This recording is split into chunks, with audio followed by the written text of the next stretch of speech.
Welcome back, campers. Kevin the editor here. This is the second part, video number 5 from the Chamber of Commerce Candidate Forum held on Thursday evening, April 25th, 2024 at the Rockmart Theater. If you haven't watched part 1, you might want to jump backward for additional introductions and such. We're going to jump right back into this one with a reminder that it's fine to take a pause break for the bathroom or concessions, and that additional coverage of all of this is available on polktoday.com free of charge for everyone to enjoy. Okay, we'll go back to the beginning with this next question. So Ms. Conley, you'll answer this one first. If elected, what support would you give to the Silver Comet and Pinhoti trails? Well, I would give 100% of my support to the trails and the Silver Comet. I love outdoors, and I think it's a good thing for our community. I know I see on Facebook all the time people taking hikes and going on the trails, and that just warms my heart. I think that's a great thing for people to get out there and do. So, you know, I would support those trails and that activity 100% all the time. Mr. Gravett? Yeah, I agree. These type of... Bring your mic closer, sir. Bring your mic closer. Yes, sir. Yeah, I agree. I'd rather see folks outside than sitting on their streams all day. To me, these type of facilities, I kind of consider them a bonus to Polk County. Yes, I understand there's money that costs to maintain these facilities.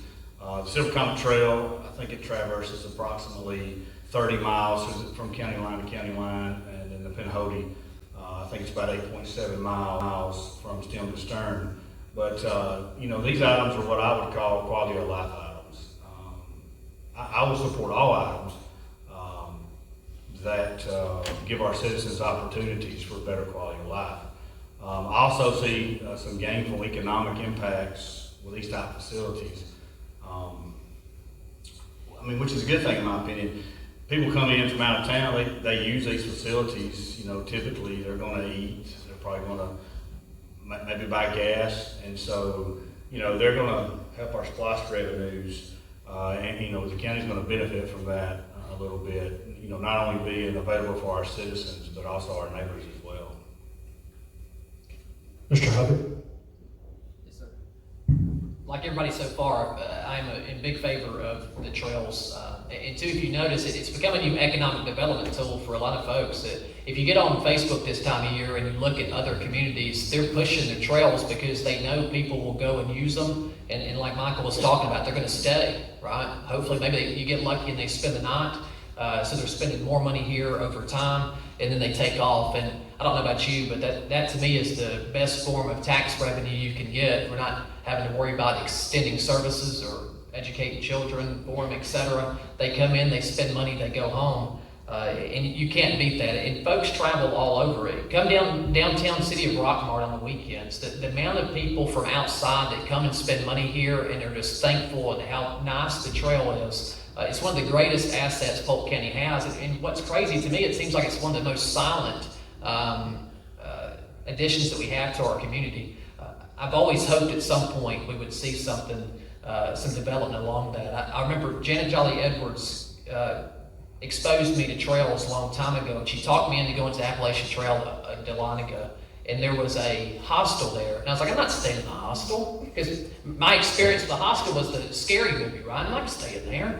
But it was one of the nicest things I'd ever seen along the trail. They had a cabin. You could either rent a room, you could get to the bottom, do a bunk, and over time they built pods outside, which was the coolest transfer of using those boxes. But again, we came in, we spent money, we had a great time, we went home, right? And that area benefited from us using their facilities. And I hope over time we can foster that idea for some young entrepreneurs to jump on that and give them the tools for them to be successful, to use a tool that's great for Polk County. Mr. Bonds? The Silver Comet and Pinhoti Trail came about around in 1991, and it was from a not-for-profit called PATH. I think it's at path.org is where you can find the website. They are privately funded through donations, but they have public and private partnerships along with the local municipalities coming out of Atlanta. They're trying to extend it all the way down into Savannah. They get their funding for public entities, some from the Georgia Department of Transportation, because they have right-of-way access, so the GDOT helps them maintain the trails. Local county governments give them access to grants that they receive from the state and federal. I wholeheartedly support these trails, and I think there's room for improvement on them. I don't know if there are any cameras up on these trails in this area yet, but looking at a way of adding security and better lighting would be something that I would focus on, because I've used these trails a lot in my time. I don't know if this still is in existence, but I think there's an ordinance about carrying weapons on the trail. As a retired peace officer and then active peace officer, when I use my bicycle gun there, I'm allowed to carry a firearm. But there have been instances on certain parts of the trail, like up in Polk County, where people have been attacked by wild animals, and criminals have come out of the woods and attacked people. So we should look at the public safety aspect of this, as well as maintaining the trail as far as the benches, the waterways, and cutting the grass. Thank you. Thank you, Mr. Gravitt. You'll answer this question first. What are your thoughts on reentry services that ensure individuals experiencing incarceration get services to reduce recidivism? Yeah, so I know these services are available to a degree and at certain levels. I'm definitely for offering some type of service to help reconnect these individuals into society after being incarcerated and hopefully being rehabilitated. I know there are certain grants that would help, help with the county that would offer these services. But one thing comes to mind for me when I think about this is staffing and funding. When you think about how we could accomplish this, I really would like to see the research and have all the details, but I'm definitely for trying to provide this type of service for the qualifying individuals. Thank you. Mr. Hubbard? And look, and I've talked to a couple of folks since then, which makes me feel a little better more about the question, trying to get a scope of the question. Again, if you talk to anybody about this program, the program works. So the question is, how do you want to incorporate that long-term if grant or the grants that help offset it goes away? And again, if the system's working and we're keeping folks out and we're giving them the ability to start over, is that worth the investment for the county? And it's kind of hard to find an excuse to say no to that, right? But of course, it comes down to money and priorities. And if that's one of those things, if it's working and it's a priority of the community and it's successful, why wouldn't you keep it going? And that is something that we need to definitely understand more going forward, especially if that funding does come to an end. Mr. Vines?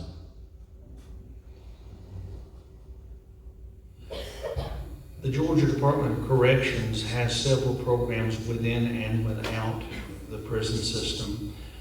Polk County's recently implemented a reentry program at the Sheriff's Department, the county jail.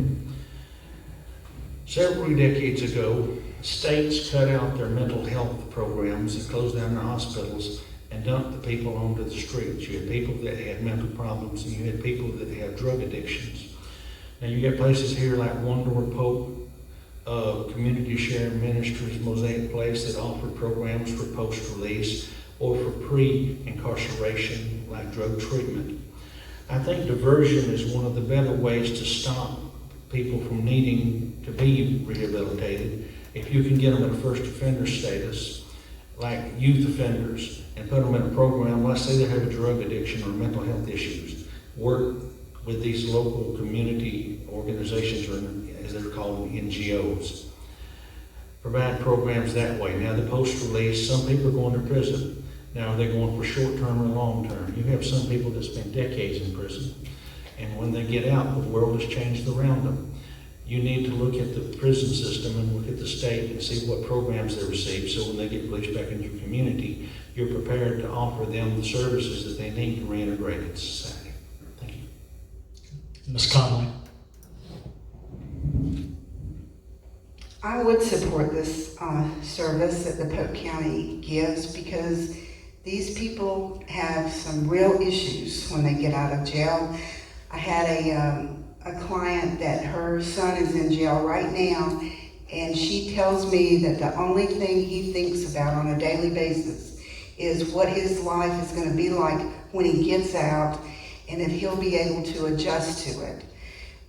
So it is a real issue, and I think we owe it to those people to give them a second chance and to make sure that they can fit back into a society that has changed probably a lot since the last time they were in it. And one other thing about services, you know, we always think of services as, oh, it's another funding issue. You know, where's the money going to come from? Not all services provide funding from the county. I ran the AARP tax aid program here in Polk County for a long time until we couldn't get any more volunteers, and that was not funded by Polk County. That was funded by the IRS and AARP, but it provided a tremendous service to Polk County. So we need to start thinking, you know, not every service that is provided will require funding, and we need to look for those services that don't provide as much funding, because some, you know, they're just as good as the ones that we find. So. For our next question, Mr. Hubbard, you'll answer first. Do you think that special consideration should be given to Polk County businesses when purchasing or contracting services? Absolutely. Look, I'm a local guy. I'm born and raised here. I know a lot of entrepreneurs. I've known contractors in my life, from my dad's world to my uncle's and grandfather's plumbing world.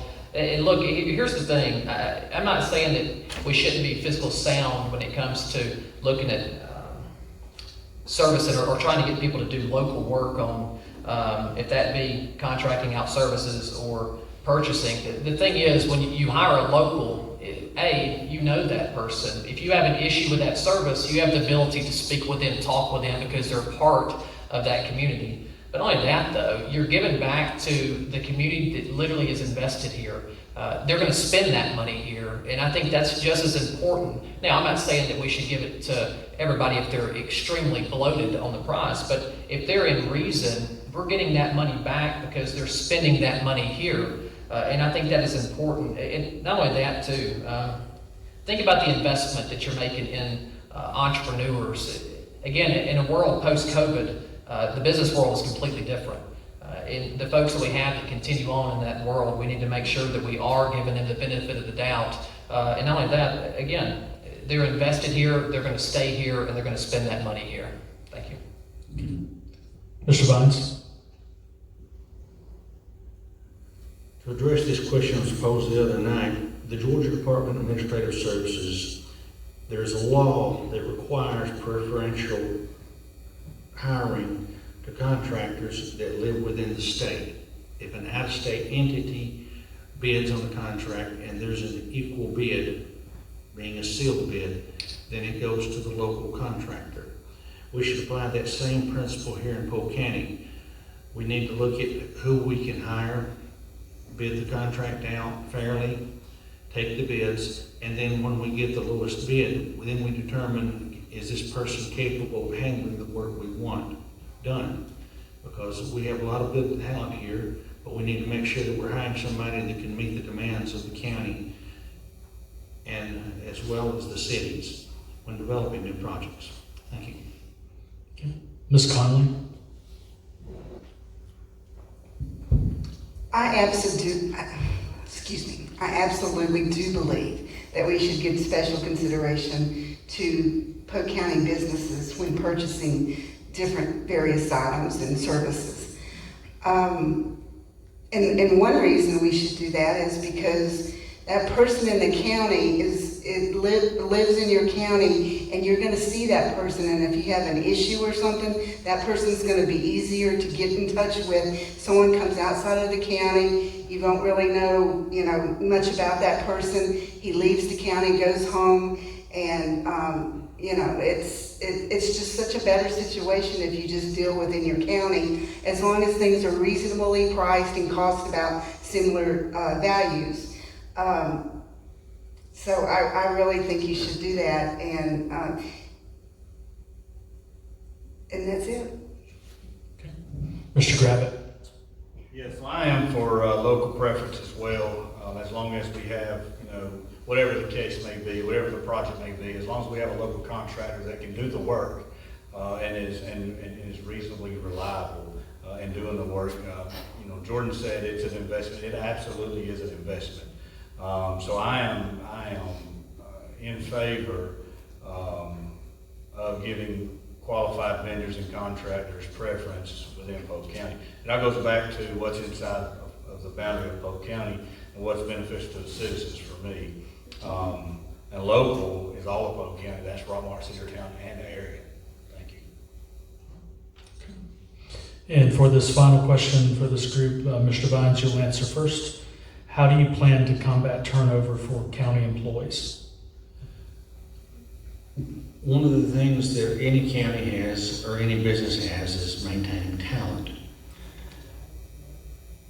Pay is only one incentive you can get. I addressed this the other night, that I think offering programs to our employees, such as training programs, like a promotion from a general labor to maybe an apprentice program in the county, working with the road department, you go from filling potholes to being an equipment operator. Working in the water department, you can go from being the guy that drives the service truck to the guy that does the maintenance inside the plant. If you're given vocational opportunities, or maybe education assistance to some of these people, they'll want to stay here. They'll look at a future in Polk County. They'll think, well, I've got a career here. If in 10, 15 years, I might be the guy in charge. So that you know you're going to make better money. You know you're going to become a more valuable employee. The tax base is going to increase in this county. It's not going to shrink. We have subdivisions coming in right and left. So there's going to be more money in the future that will allow us to look at cost of living. There was a climate survey done a couple of years ago to assess salaries. Well, as the county grows, as the tax base grows, so can the money for the services and to retain better employees. Thank you. Ms. Conley? When I read this question, I assumed that, wages, you couldn't get a raise, or you didn't have bonuses. How are you going to combat this problem if your hands are tied and you can't give those bonuses and those raises like you would? Well, the answer to this question is the same as it was 25 years ago when I worked in the corporate world. You just get creative and you think of gift cards, you pass out gift cards, you pass out any kind of card that will make that employee feel better. And you do this based on if the employee is going, shows an initiative. Did he do something? Did she do something that makes your job easier or better to do? Have programs like that, because sometimes that means more to these people, to these employees, than those raises they get, because they get a raise and that just puts them in another tax bracket, and then they gripe about that. So, just give them the little bonuses and the little recognition that they might need when they do a great job, and that will go a long, long way and keep a lot of people happy. And it really doesn't, it's a very minimum cost sometimes for the county. So I just think you recognize people that do things at their jobs. Like there was one person in Polk County told me he just got better uniforms, so the employees would look better when they went out and did whatever service they were doing. He automated it. He built spreadsheets so that they didn't have to write down everything by hand. Just little things. And then you provide those little gift cards or those incentives. It could be various different things, and you'll get that person. You'll get the loyalty from that person when you do those, and you just recognize they did a good job. It's not all about raises and bonuses. Mr. Gravitt? Yeah, so, we all know that, employee retention is not just a problem in Polk County, it's a problem nationwide. But, I was a Polk County employee for many years, and I'll say it like this. If you don't already know, the number one asset to the Polk County government, I said this Tuesday night, I'm going to say it again. If you don't know what the number one asset the Polk County government is, and it's its employees. I said this Tuesday night. The employees are the real rock stars. Morale and culture are the magic words that must be taken into consideration when talking about employee retention. culture must be created to where employees know they are valued and are allowed to do what they've been hired to do. Pay is why we work. I'll say it again, pay is why we work. Morale and culture is why we love what we do. So I promise to give the employees my support to ensure they have the tools needed to do their jobs that helps move Polk County forward. Thank you. Finally, Mr. Hubbard. Yes, sir. All great answers for the record, which is a good sign for the future of Polk County Commission. Look, again, two things that I worry about for the county government is morale. I want folks to be proud to work for Polk County government, but for them to know that and to build that morale, they need to know that if they start at the bottom, they can work their way to the top. I think that's important for us to think local when we're hiring people into the future, that they know that if they start there, they can work their way up and have equity in that program. I think that's important. But on the flip side too, it's retention is important, but succession planning is another one.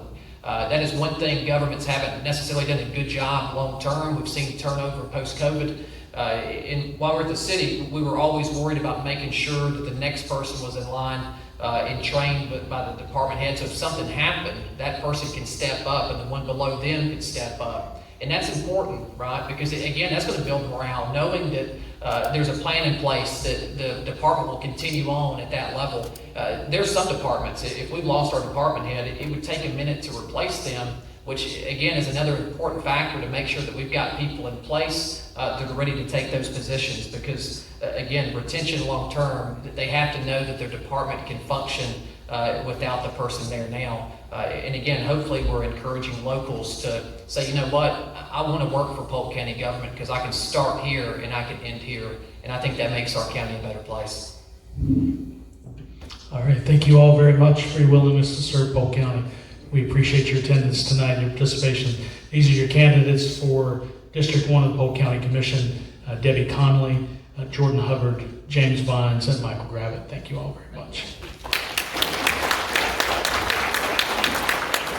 All right, as our candidates for District 3 of the Polk County Commission make their way to the stage, we'll just say thank you again to the Rockmart Theater for hosting tonight's candidate forum, and also to the Cedartown Performing Arts Center for having hosted the candidate forum on Tuesday night. Okay, folks, that concludes the session for the County Commission District 1 candidates. Don't forget that early voting begins on Monday, April 29th at the Goodyear Civic Center in Cedartown or at the Nathan Dean Community Center in Rockmart. You can find out more about early voting on polktoday.com sometime this weekend. I'm Kevin, the editor. Make sure to stick around for one last video in this series covering the District 3 candidates, which you can watch anytime on polktoday.com.